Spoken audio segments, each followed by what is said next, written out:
বন্ধুর লাশ নিয়ে অ্যাম্বুলেন্সে করে তার গ্রামের বাড়ি যাচ্ছে। সময় কাটানোর জন্য ফোনটা বের করলাম, ঠিক সেই মুহূর্তেই মোবাইলে একটা মেসেজ আসে। আমার সামনেই আমার প্রিয় বন্ধুটি কফিনের মধ্যে লাশ হয়ে পড়ে আছে। মেসেজ করেছে আমার সেই মৃত ফ্রেন্ডের গার্লফ্রেন্ড অবন্তী। আমি মেসেজগুলো পড়া শুরু করলাম। ফাহাদ, আমাকে মাফ করে দিও। আমি যেই বাবার চোখের দিকে তাকিয়ে কখনো কথা বলতে পারিনি, সেই বাবা যখন অসহায়ের মতো আমার সামনে দুই হাত জোরে কান্না শুরু করতে লাগলো, তখন সেই বাবার ভালোবাসার কাছে আমাদের ভালোবাসা হার মেনে গেল। তাই আজ 11 দিন ধরে আমি অন্য মানুষের স্ত্রী। তোমাকে কথা দিয়েছিলাম জীবনের শেষ সময় পর্যন্ত তোমার সঙ্গে থাকবো। আমার সব সময় ভয় হতো যে তুমি আমাকে কষ্ট দেবে, হয়তো আমাকে ছেড়ে অন্য কাউকে বিয়ে করবে। অথচ দেখো, আমি তোমাকে কষ্ট দিলাম, আমি তোমাকে রেখে অন্য পুরুষকে বিয়ে করে ফেললাম। জীবনটা বড়ই অদ্ভুত, তাই না?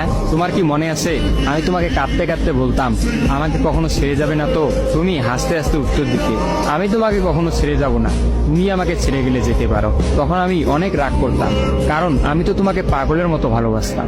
তুমি নেই এরকম কোনো পৃথিবী আমি কল্পনাও করতে পারতাম না।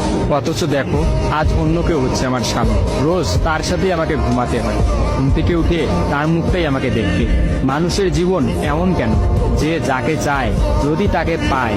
প্রকৃতির তাতে কি এমন আসে যায়? কেনই বা প্রকৃতি তাদেরকে কাঁদায়? হুট করেই সবকিছু হয়ে গেছিল, তাই আমি ইচ্ছে করেই তোমার সাথে যোগাযোগ বন্ধ করতেই আমার নাম্বারটা বন্ধ করলাম। বিয়ের দিন ভাইয়ের ফোন হাতে নিয়ে আমার ফেসবুক আইডিটাও ডিলিট করে দিলাম। তুমি অনেক কষ্ট পেয়েছো আমি জানি, যার সঙ্গে সারা জীবন কাটাবো ভেবেছিলাম তাকেই শেষমেশ কষ্ট দিলাম।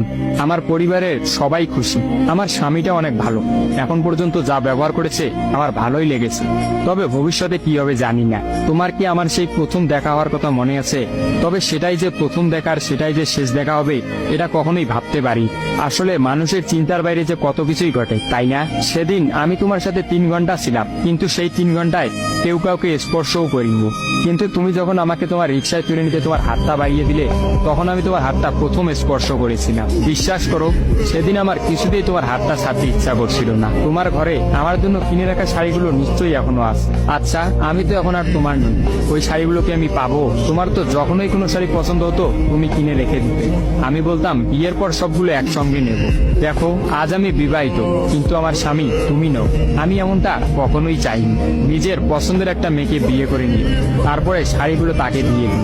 মেয়েরা শাড়ি কতটা পছন্দ করে তা কি তুমি জানো? যদি না জেনে থাকো তাহলে বিয়ের পর তোমার বউকে দিয়ে উপলব্ধি করে নিয়ে তোমার সাথে আমার অনলাইনে পরিচয়। তাই চিন্তা করেছি কোনোদিনও বেঁচে থাকতে আর অনলাইনে যাব না। আমার নাম্বারটাও বন্ধ করে দিয়েছি। আজকের পর থেকে আমাদের আর কোনোদিন কথা হবে না। তোমার কাছে একটা অনুরোধ, যদি চলার পথে আমাদের কোনোদিন দেখা হয়ে যায় তাহলে প্লিজ তুমি অচেনা হয়ে চলে যেও। নিজের যত্ন নিও আর জীবনটা গুছিয়ে নিও। জীবন তো একটাই, ভালো থেকো। কিন্তু আমি ভালো নেই, ইতি তোমার ওই অবন্তী। সবগুলো মেসেজ একত্রে পড়লাম। আমার সামনে চিরনিদ্রায় শুয়ে আছে ফাহাদ। অবন্তী পরপর 5 দিন অনলাইনে আসেনি এবং ফাহাদের সাথে কোনো যোগাযোগ করেনি। তখন এক রাতে অফিস থেকে ফিরে ফাহাদ রাগ করে তার ফোনটা আসার গিয়ে কিনে ফেলে। ভাঙা মোবাইল আর ঠিক করা হলো না। ফাহাদ তার সিমটা আমার ফোনে ইনস্টল করে। জরুরি কোনো কল এলেই একমাত্র ফাহাদকে দিতাম। আর ফাহাদ রাগ করে বলল, যতদিন না পর্যন্ত অবন্তী আমাকে SMS করে ততদিন পর্যন্ত আমি আর নতুন ফোন কিনবো না। মোবাইল ভাঙার 2 দিন পরেই ফাহাদের প্রচন্ড জ্বর আসে।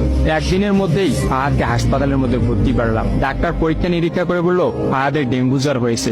তবে চিন্তার কোনো কারণ নেই, ডাক্তারের কথা বিশ্বাস করেছিলাম। কিন্তু ডাক্তার তো সবকিছুর খবর জানেন না, যিনি জানেন তিনি হচ্ছেন সৃষ্টিকর্তা। ফাহাদের হয়তো এই জ্বরকেই মৃত্যুর একটা ওসিলা বানিয়েছিলেন। যেই ডাক্তার বলেছিল চিন্তার কোনো কারণ নেই, আজ সকালে সেই ডাক্তারই ফাহাদকে মৃত ঘোষণা করলো। ফাহাদের আর জানা হলো না অবন্তীর কথা। আমিও অনেক ভেবে সিদ্ধান্ত নিলাম অবন্তীকে আর ফাহাদের মৃত্যুর খবরটা জানাবো না।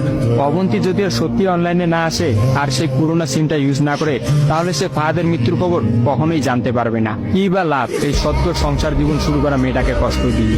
অথচ আমি ভাবলাম সে হয়তো ভাববে ফাহাদ অনেক ভালো আছে। কোনো একদিন শাড়ি পরতে গিয়ে হয়তো অবন্তী ফাহাদের কথা চিন্তা করে। সে হয়তো ভাববে ফাহাদের কিনা শাড়িগুলো হয়তো তার স্ত্রী পরে রোজ তার সামনে আসে, কিন্তু ফাহাদের সাদা কাফন পরে কবরে যাওয়ার ঘটনাটা না হয় তার অজানাই থাকে।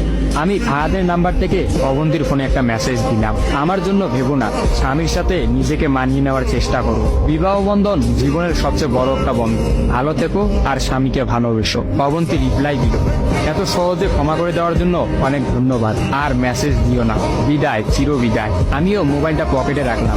অ্যাম্বুলেন্স ততক্ষণে ফাহাদের বাড়ির সামনে পৌঁছে গেছে। কফিনে রাখা ফাহাদের মৃতদেহটা নেওয়ার জন্য সবাই দাঁড়িয়ে আছে। আমি ফাহাদের কফিনটা স্পর্শ করে বিড়বিড় করে বললাম, তোর সঙ্গে আর কোনোদিন একই গাড়িতে চড়ে ভ্রমণ করা হবে না। আজ তোর আর আমার একসঙ্গে ভ্রমণের শেষ দিন। বিদায় বন্ধু, চির বিদায়।